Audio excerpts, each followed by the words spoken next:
Good evening, everyone, and thank you very much for coming. For those aware of my usual practice for my father's yard site, I know this is a little out of the ordinary, but then again, is anything ordinary nowadays? Yes, usually around this time of year, I'm delivering a yard site speech to my synagogue on Shavuos, which is one of the only times I actually get to remind my community that I do, in fact, exist.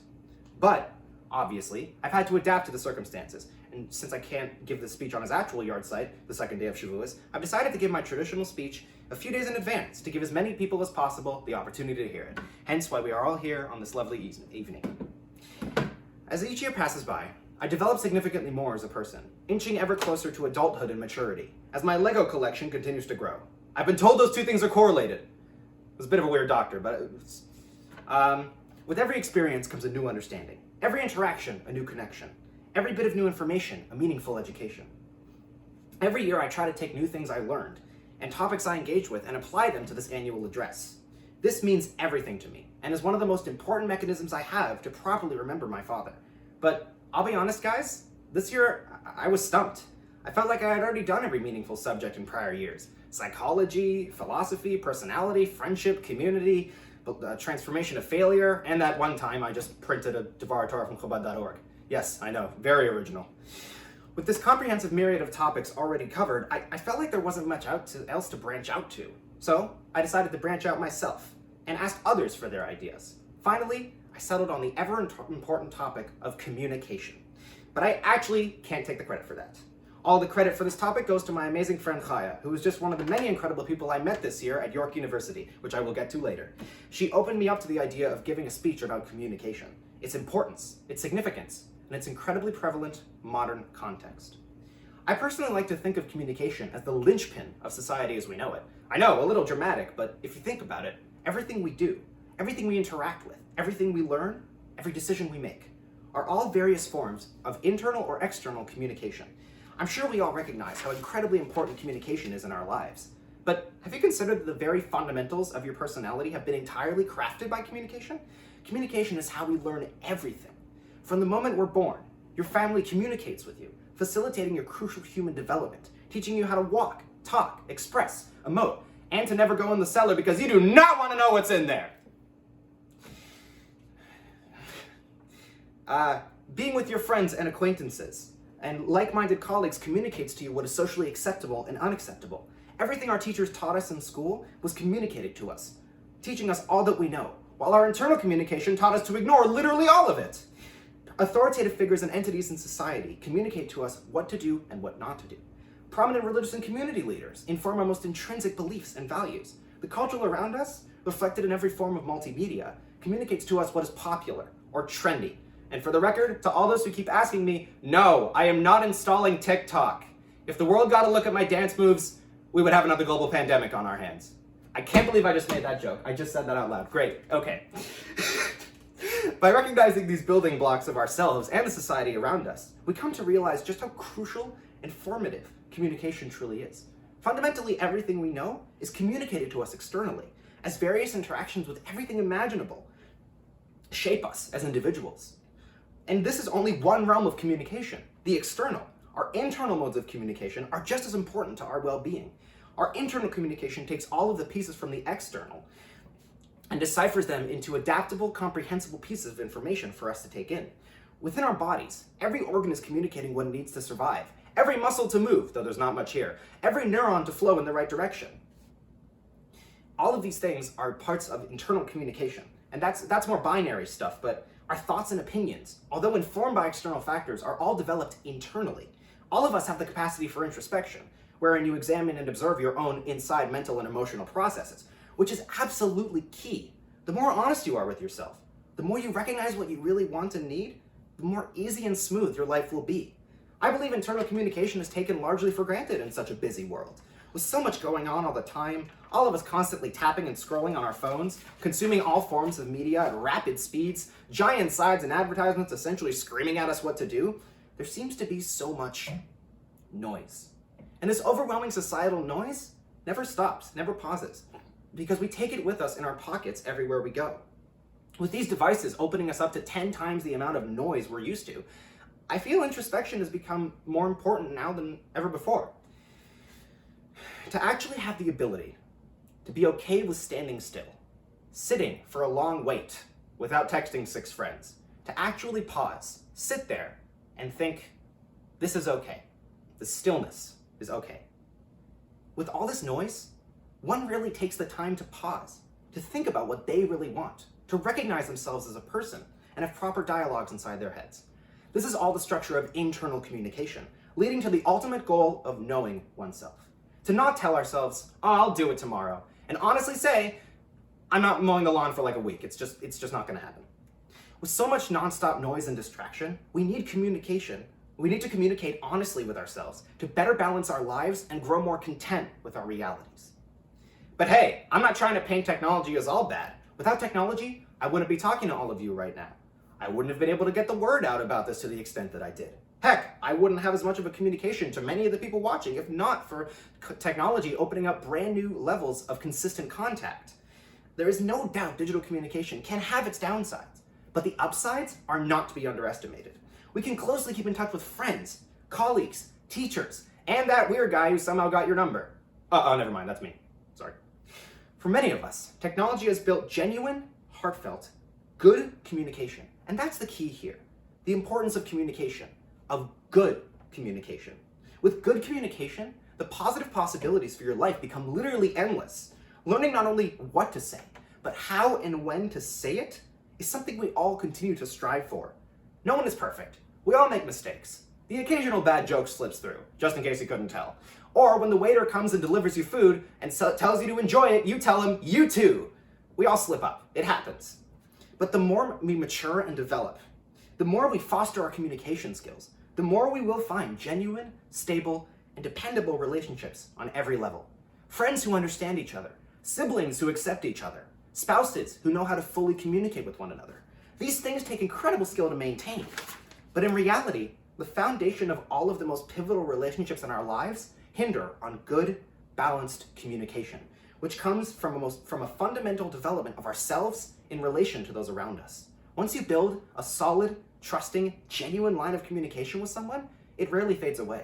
Think about how much easier things would be if we all understood each other. Recall the fights you've had in your life.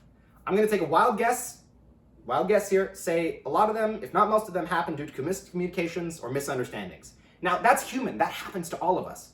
But think about how many of these situations could have been avoided if everything was properly communicated. I just went through one of these, it's not fun. You always want to, you want to know how to properly communicate. I truly believe that to be the key of modern living, proper communication.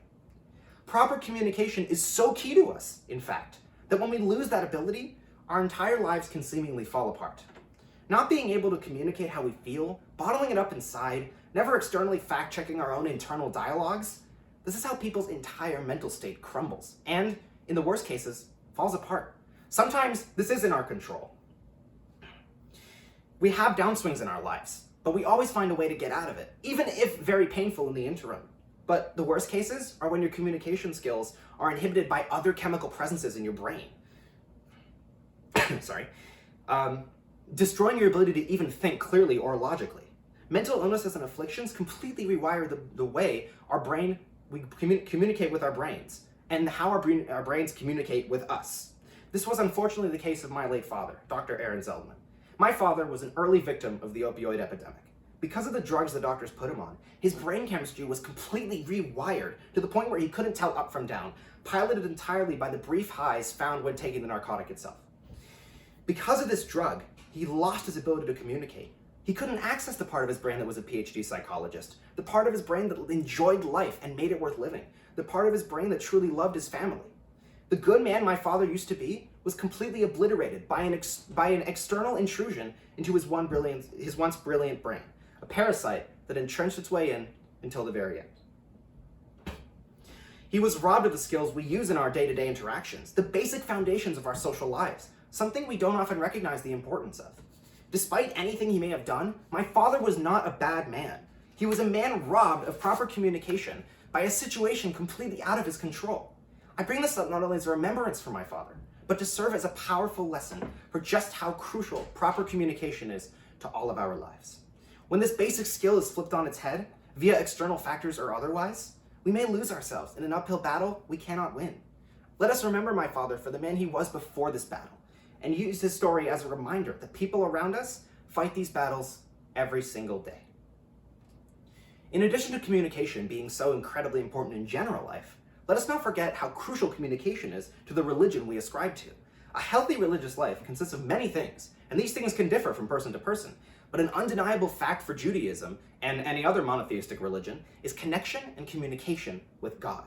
Religion gives us a chance to express ourselves through the lens of being part of a bigger picture, a larger nation as an individual entity within a larger nation, Am Yisrael.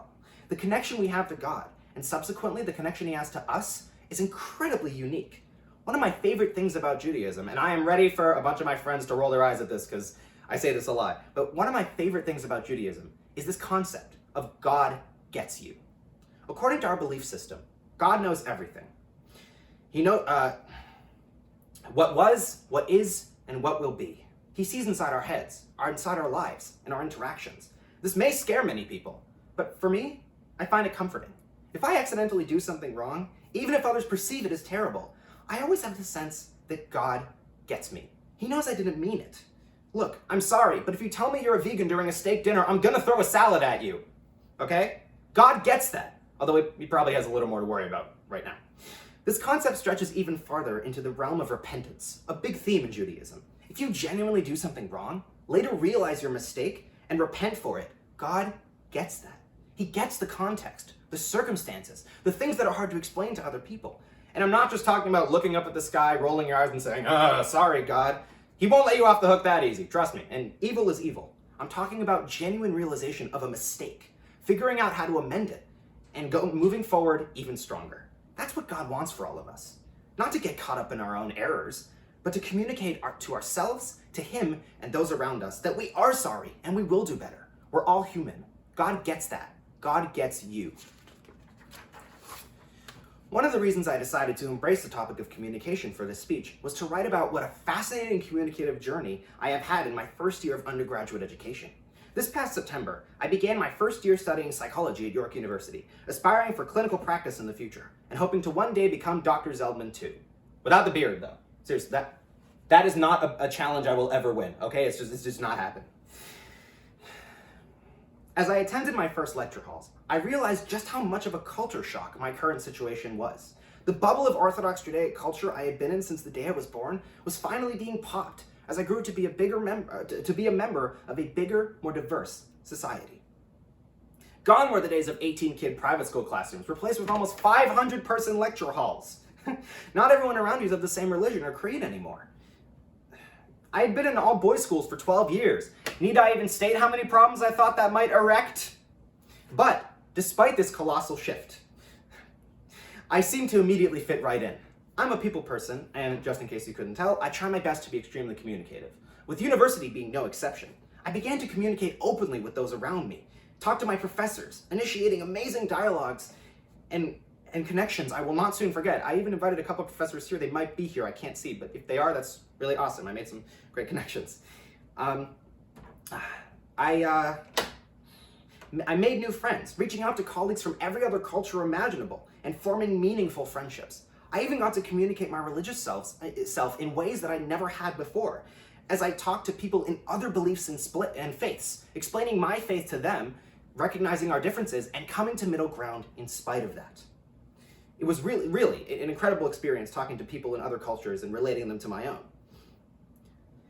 It was uplifting, and it emphasizes the true importance of cross-cultural communication. We often get very caught up in our own identities, sticking to what we know within our bubble. This makes sense. We always default to our priors, but that's how echo chambers are created. By having more open communication, we learn to better understand our own beliefs and why we stick to them, in comparison or contrast to others. We also gain a stronger comprehension of the world around us, what that means for us, and how we best fit into it. I went on that journey this year and benefited strongly from it, with friends and connections that still continue to flourish to this day. And hey, if not for those connections, I wouldn't have a speech topic idea, so there's that too. This year, I think I truly found my place, my confidence, and my strength to continue forward on the career path I've always aspired towards. I don't think I would have gained any of these things if not for good, genuine, uplifting communication. When I give this speech every year, my goal is always to construct meaningful education, entertainment, and remembrance. I take a topic I find interesting, relate it to general life and the story of my father, write a few too many jokes, and communicate it to my audience. This year, I feel confident that I was able to stress the utmost importance of good communication in all of our lives. It forms our most essential ways of reasoning, our most intimate relationships, and our most profound thoughts. We understand how much good communication can elevate our lives, just as much as we understand how a loss of said communication can completely devastate them. The key to a happy life is understanding ourselves through introspection, taking that positive energy and confidence and cascading it out to those around us. With this point driven home, the last thing I wish to communicate to each and every one of you is my eternal gratitude. I want to thank every single one of you from the bottom of my heart for randomly stopping your activities during a Tuesday evening to come and hear me say the word communication 65 different times. I want to thank my wonderful community for continuing to support me and my family through the good and the bad.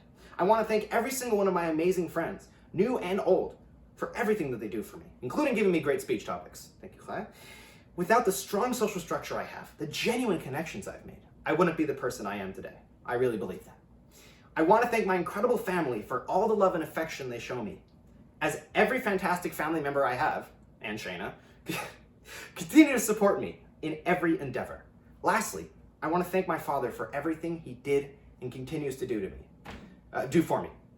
You know, as I grow up, a lot of people keep telling me that I'm more and more similar to him, not just in looks, but in personality and interests, and I don't think it's a coincidence that just heavily correlates with my increasing self-confidence and happiness with me, of who I am. And those two things developing together, I have to thank him for, because strong genes, I think. And I hope that every step closer I take to becoming Dr. Zeldman too makes you proud.